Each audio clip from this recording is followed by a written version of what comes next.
Max Gorlin, Melbourne Football Club. You're listening to the Coaches Panel. This is Nat Fyfe from the Fremantle Footy Club. Trent Cotchin from the Richmond Footy Club. Scott Pendlebury from the Collingwood Football Club. You're listening to the Coaches Panel. Patrick Cooch from the Carlton Footy Club. It's Rory Sloane here from the Adelaide Crows. This is Tom Mitchell. You're listening to the Coaches Panel. Hey friends, you got MJ from the Coaches Panel. I hope you're well and enjoying the 50 most relevant for 2023. It's nearly over, though. We are at the number 4 spot today. Clayton Clarry Oliver is who I've put in this such high position of the 50 most relevant. Right throughout the preseason, as we do these podcasts, we love to have different content creators from across the community jumping in and getting involved. About a week ago, we had Selby of Moreira's Magic. We've had Holmesy of the Pod, Bales from the AFL Fantasy Fanatics, Stevie Fizz from the Draft Doctors, and it wouldn't be a 50 most relevant without this man. You don't know him because nobody knows who he really is. It's the SuperCoach Phantom. Hello, mate. How are you? MJ, thanks for having me. It's nice to actually come on here and closer to the pointy end than the GOAT, Selby, as well. So I'll take that as a small win for SuperCoach. Well, the other day you did do your rankings of like the top 40 content creators so I suppose, does this mean I have you higher because I put you higher in the 50? Let's not do that to ourselves, should we? We won't. As you know, I didn't rank myself, but you That's featured smart in there, but some massive names. And obviously the great work you do. You shout these guys' names and get the creators and the people within the community out there. So it's a great platform. Yeah, no, well, look, it's an incredible community to be a part of. It's so great to see. Like a decade ago, there was just a handful of people making content for SuperCoach, DreamTeam, and AFL Fantasy. Now there's an absolute ton of them, which is fantastic. Let's talk about Clayton Oliver, still just the 25 years of age, midfield eligible Melbourne Demon, and some really nice scores last year, but neither of them were anywhere really near his career high scores. A 151 in AFL Fantasy and Dream Team was his top score. That was against the North Melbourne Football Club. And in that same game for KFC SuperCoach, it was a 178. In the year before that, some still decent scores, but you got to go back to 2020 for his career high SuperCoach score. He's a part of the double 100 club. He's got that against the Adelaide Crows. Back in 2020, he went 205, while it was a 161 in AFL Fantasy and Dream Team back in 2019. A 112.5 average in AFL Fantasy means he's going to set you back just shy of $1 million at 994,000 in that format. Dream Team, based off the same scoring, he's a touch over $1 million. Yep, he's a 7-figure man, while he's literally $200 shy of being $700,000 for SuperCoach. That's due to the fact that he's given us an average of 127.1. And Phantom, over the past few years, there's been few things that you could predict in the AFL landscape. North Melbourne at the bottom of the ladder, unfortunately, we could predict that. A scandal involving the Adelaide Crows off field, we can probably guarantee that. And Clayton Oliver just dominating the fantasy AFL landscape, we can guarantee that too, because it doesn't matter what comes his way. He just gets it done every year for us, doesn't he? He does. Like you mentioned, the 3 consecutive years, 120 plus. I'm not going to be the one betting against him, not doing it again. Whatever comes his way, he deals with it. He's played with a busted hand a little bit as well. We saw last year, but still comes through the other side. If you want to talk numbers again, you took and throw in the Crows there. He's been over here Adelaide Oval the last 3 years, 2 double tons and a 176.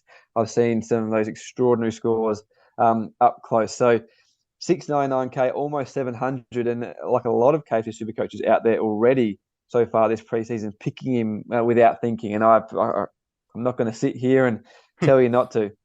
It's good enough reason to. Last year across the league, he was first for clearances, contested possessions, and stoppage clearances. Top 10 for handballs, disposals, centre clearances, inside 50s, and effective disposals. You mentioned that 127 plus season that he had in SuperCoach for us last year. 17 tons from his 21 matches last year, 12 of them over 120 and some monsters that you alluded to. There's some 130s, 140s, just littered across this entirety of the season. He just finds a way year on year on year to deliver it. And it's not just 140s, there's 150s, multiple 160s, multiple 170s. The dude in KFC SuperCoach is an absolute animal. Just the one score under 80 in that format last year. An average of 127 across the year, ranked second in this format for points and for averages. Let's look at his 2022 season for AFL Fantasy and Dream Team. An average of 112.5, 17 tons, 7 of them over 120. And again, multiple 130s layered through there, even reaching up into that huge territory for that format of a 150 plus. Just the one score under 80 all year. Second by average, 7th by points. And you alluded to it, Phantom, as well. It's not just one great year. It's been back to back to back to back. In fact, over the past 60 AFL games, he's gone at an average of 124.3 in SuperCoach, and he's gone at 111 in Dream Team and Fantasy. He does it all for us, doesn't he? He does, and you mentioned those numbers. It's almost like a bulletproof KFC SuperCoach game. We've seen Matt DeBoer, former Giants tagger, in the past restrict him somewhat in a game, but most other people just can't stop him. You can't stop him getting the ball first. We know that's what Clarry does. So gets his hands on the ball before anyone at the contest, gets it out, and when he's not, he's tackling as well. So you can see him have a slow start to a game sometimes. For me last year, also when I didn't own him, I think, and over the past couple of years, trying to cheer against him when he makes a slow start. But he's just that good at play, finds his way into the game, and his contested possession rate is so high that his KFC SuperCoach scoring, he can do it so quickly. So if you see him struggling early in the first quarter, he could be 80 points by halfway through the second. So bulletproof. No one's bulletproof in KFC SuperCoach, but I reckon he's about the closest we've got. He's really close, isn't he? Over the past 3 seasons, he hasn't gone back-to-back games without getting you a 90-plus score, while in AFL Fantasy and Dream Team, he's only had 2 games where he's gone back-to-back without going 90 or above. So you're right. Bulletproof is a really nice term when we talk about him. When we look at the premium midfielders we've got this year across all the formats, we do have some really nice options for us. And a few of these teams have had some significant changes have popped through their side. Lachie Neale comes to mind in the sense that Dunkley's coming in. The Western Bulldogs have had some significant changes with Dunkley coming out. What does that mean? For Sydney, we saw the evolution of Callum Mills in and out of centre bounces into the wing. Even for the Adelaide Crows with Rory Laird, as bullish as I know you and others, and including myself, are on him this year. You'd hope the Crows aren't as dependent on him. The Saints, Jack Steele, they've had coaching changes. So you start to look at reasons for what's changed in midfield structures and systems. But for Melbourne, their core midfield mix is still so young, is still so strong. I think the addition of Grundy only helps their midfield makeup. I don't see any weakness or big change coming to that lineup. What about you, Phantom? No, I agree. They don't only have now Max Gawn hitting to them, they've got the second best ruckman in the comp. Well, close to the second best ruckman, Brodie Grundy, you're right, as you mentioned. So I think it only helps them. I do agree with you, and I do agree with you some of the other assessment of the top guys, those 4 big guns in KFC SuperCoach, worth over 650k. Tuke Miller as well, throw him in there. Rory Laird, again, similarly, not bulletproof. He's a player that, different to Oliver, that you're probably not going to try to tag Rory Laird, given some of his limitations by foot, but the way he hunts the ball, hunts the body, it's a similar backbone to what makes his scoring so good, what makes Clayton Oliver's scoring so good, and the rise of Christian Petrarca in that Melbourne midfield too, and what he does forward of centre and on the scoreboard, we've seen that make him the target number 1 for opposition coaches as well. So again, I agree. Nothing's probably going to change for Clarry. I think, if anything, can he get to 130 this year? I think that's the big expectation from coaches last year, is because there are some pockets and some runs where if you didn't have him, you were just crying constantly in the damage he did. Like, for example, just last year alone, from round 5 through to round 17, he went at 137 in SuperCoach. It was incredible. Over that same stretch of time in AFL Fantasy and Dream Team, he's going up at 118.5, and he only had one score that wasn't a ton in that stretch of 12 games. You mentioned the Petrarca tag, and I'm keen on your take. Some would say they're both equally as damaging. If you're an opposition coach, is it the death by 1,000 cuts of Oliver that you're trying to minimize, or is it the game-breaking power that Petrarca? Where do you feel coaches will go? I know it's hard to say what 17 opposition coaches and their strategic sides will look at doing, but are you really bullish that Track is still the guy that they'll try to target first most weeks? I just think it comes down to Track's probably the one. Not all the time, but he's probably the one that's a little easier to restrict. Yeah, we know he can win the ball in tight, and his hands are great too, but doesn't win first possession like Clayton Oliver does. And it's hard, very hard to stop those tall, strong first possession winners. So if you can run with Track on the outside a little bit, forward of centre, don't give him that much space, you're probably helping the team more. Whereas even if Clarry's got someone by him all day, he's still probably going to, win your 6 or 7 clearances and get his hands on the ball from that centre bounce. So I think it's more, not giving up on stopping what Clarry does well, but maybe looking at things that can be stopped, like what Christian Petrarca does in space. Yeah, I remember going to the MCG at the Anzac Day Eve clash in 2022. I was sitting with a couple of the guys from the coaches panel, and that whole evening, I just wanted to watch Clayton Oliver's running patterns. Here in Melbourne, where I'm based, not been a lot of AFL footy over the past few years before that. So to be able to watch his elite work rate, not just what he does in and around stoppage, what he does with and without the ball in the contest, but the dude's athletic endurance, the hunger, the work rate, the insatiable desire to will his team forward and to create himself as an option time and time again is incredible. And by the way, the Demons don't always go to him. I remember in that game specifically, he's in open space screaming for it, and he's not the guy that's always getting the ball. So that place you talk about of him getting a 130 year in SuperCoach or a 115, 120 year in AFL Fantasy and Dream Team, you're right, that's on the cards for us.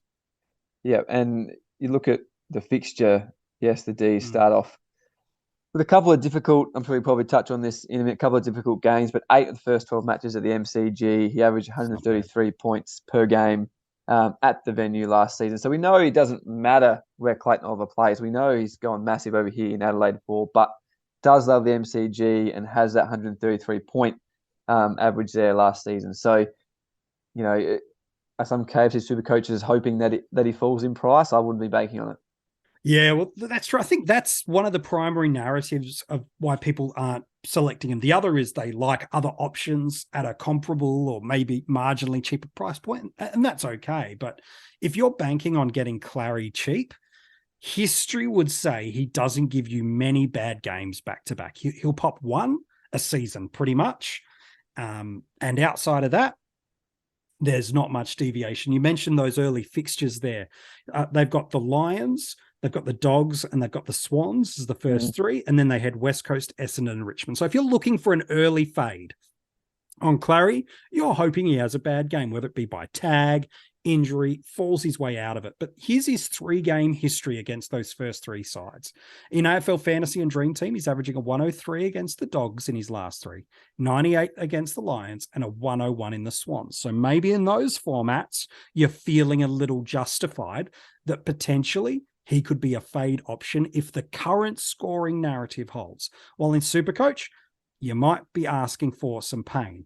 115.6 against the Dogs in his last 3, 117 in the Lions, and round 3, a 129.6.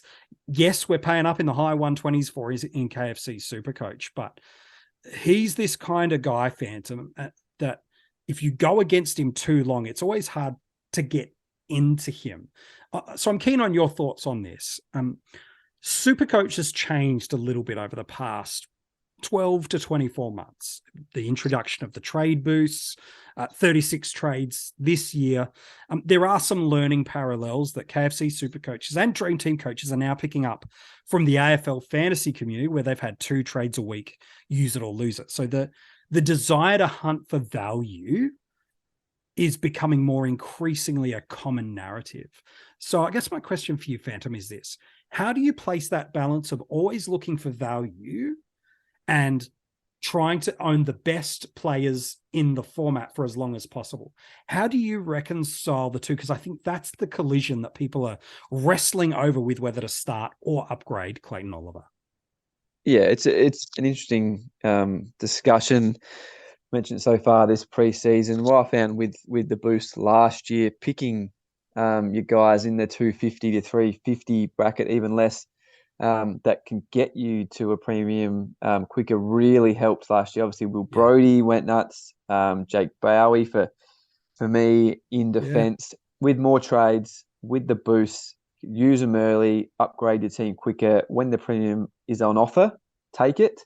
Yeah. I think that's where you still got to hunt for your value. I think when it gets to the level that the Clayton Olivers, the Rory Lairds are scoring at, we can't really say we don't forget the price anymore, but you know what you're paying for.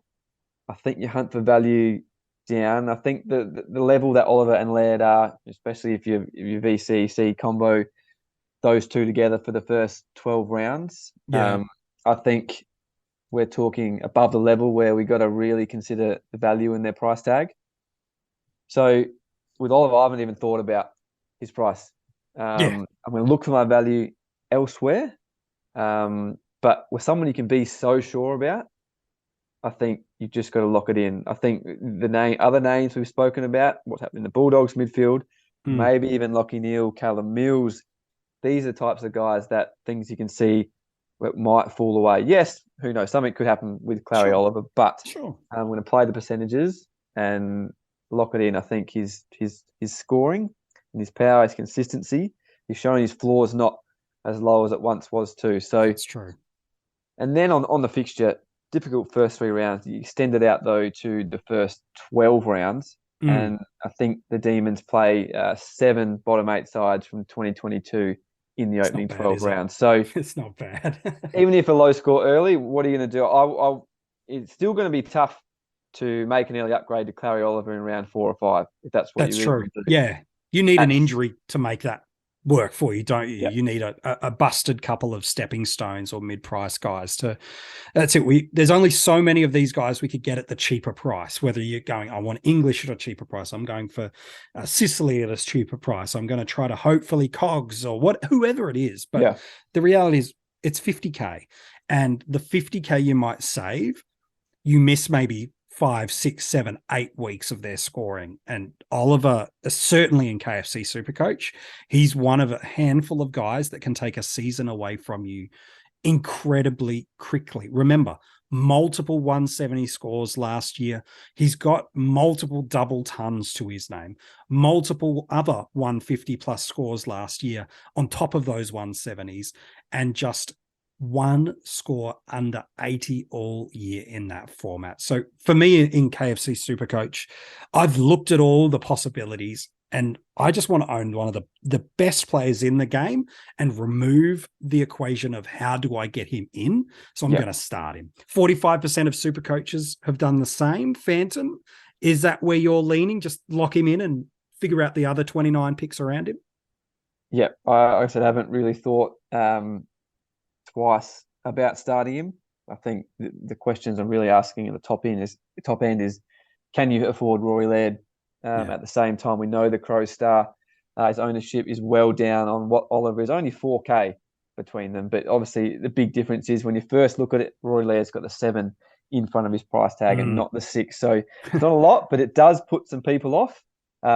Again, can you say there's value in Rory Laird's price tag? Probably not. But at the scoring rate that he showed last year, does it really matter? So I've got them both in. at the moment. Nice. I think you can do that. VC and C combo sorted for the first couple of months of the year as it stands. And again, like I said, going to look for value elsewhere in the guys who can lift themselves up into the top end, but also the guys just above the rookie price tag that might get me to that premium quicker than a rookie or a first-year player would. Yeah, I think you're spot on the money with that. 26% of coaches have him in Dream Team and 15% in AFL Fantasy. He's still a very nice prospect in this format too. I'm still very confident that he's a top 5 to 10 midfielder through there, but I understand why in those formats people don't want to have him in their starting squads. But at 45% in SuperCoach, you've almost hit my threshold of the risk is now too great to go against him. We talked about that the other day on the podcast with Rids around Tim Taranto. Kind of once a player at their scoring power gets to 50% ownership, the risk is now on the non-owner rather than the owner and it going poorly. So he's going to be a relevant player. If you don't start with him, good luck trying to get him cheap because you'll want to find a way to get him at some point across the formats in 2023. Let's talk drafts, Phantom. No doubt an M1 across the formats. Where do you see him going on draft day in KFC SuperCoach? Well, draft day's changed, I think, a little bit this year in KFC SuperCoach. You know, with so much uncertainty in the ruck department, what's happening at Melbourne with Brodie Grundy and Max Gawn, even what's happening out west with someone like Sean Darcy. You know, last year, the previous few years, I think I've even had Gawn and Grundy in my top 10 at least. Yeah. In my player rankings for KFC SuperCoach draft, but you're probably not going there this year. I would take all big four midfield guns: Roy Laird, Clayton Oliver, Lachie Neale, Tuke Miller. I reckon if I had a top 6 pick. So if I had picked one or two, whoever, I'd take Laird and Oliver. So if I was drafting, Laird would definitely be off the board 1 or 2 if I had that pick. So I think given that sheer consistency, the scoring power, and just that, like we've spoken about the whole show, bulletproof in a way. And I think you take him before you look at your options in the forward line or defense. So very early for me. Yeah, love that. A very popular narrative this year is lock away an F1 early, but in SuperCoach more than the other formats, you're turning down potentially multiple 120 options. Yeah. And for a 105 or a 110, maybe a 115 forward is what it's got to be. It's fascinating to me to see what that F1 rush does to people across the formats. I'm with you. I think he's a first round selection in KFC SuperCoach and probably more an early second round selection in AFL Fantasy and Dream Team, where the forwards in that format, their gap from them to the top end mids isn't as substantial a leap as it is in SuperCoach, where you're getting up towards this high 120 barrier. So I think you're bang on the money there, Phantom. Thank you for your work and joining me on this podcast, my friend. A pleasure, mate. Thank you for me again. And I'm sure another big year from you might be able to push you up to the influent list next year. Not a chance, mate. Now, of course, if people are playing KFC SuperCoach this year, there's the Phantom's Lair podcast that you're dropping wherever you get and stream your podcasts or download them from. You can go and check it out. But there's a special deal with Code Sports that's got a SuperCoach benefit for us, isn't there?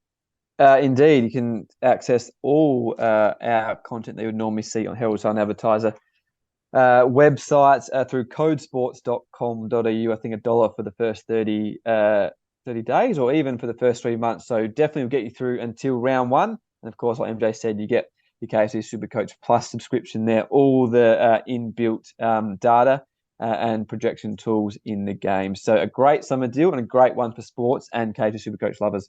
It's a ripper deal. It's where you can get all your ownership traction, the projections, everything you need. It encourage you. If you're not sure what the links are for that, we've added them for you in the description of this podcast. So you can go and check out both the Phantom's Lair podcast, but also get that incredible deal from Code Sports. If you want to go back and read this article, the good news is this on Clarry and all the other players in the 50 most relevant, we've got them online for you at coachespanel.tv. If you've loved this podcast And maybe you're just cracking into your fantasy footy preseason now that we're under 30 days away from round one lockout, the rolling of it commencing. Maybe you're just getting started. Good news is there's over 45 podcast episodes you can go and check out, stream them and download them. You can listen to them in your sleep, and subconsciously it will help you become a stronger fantasy AFL coach across the formats. In 30 seconds, I got a little clue for you about who's coming in at number 3. But if you are loving the content you got from the coaches panel this preseason, well, the good news is you can become a part of our Patreon supporter army. For just a couple of dollars a month, we'll give you access to hidden groups, additional content of articles, podcasts, and a bunch of other rewards coming your way. If you want to go and check them out, all the details to become a part of our Patreon are at coachespanel.tv. So there's 3 players left to go in the 50 most relevant. It breaks my heart to say it, but Josh Kelly is not one of those 3. So none of them should surprise you. The 3 names you should know. But who is at number 3? It's rare. We mentioned this in the podcast just before with Phantom. It's rare and actually not even necessary that when you look at these top end premiums that you're getting value. You don't need that. This guy's been at the top of the tree in his line before, and yet he provides value for us. Who is this uber premium option that's value? We'll talk about him tomorrow in the 50 most relevant.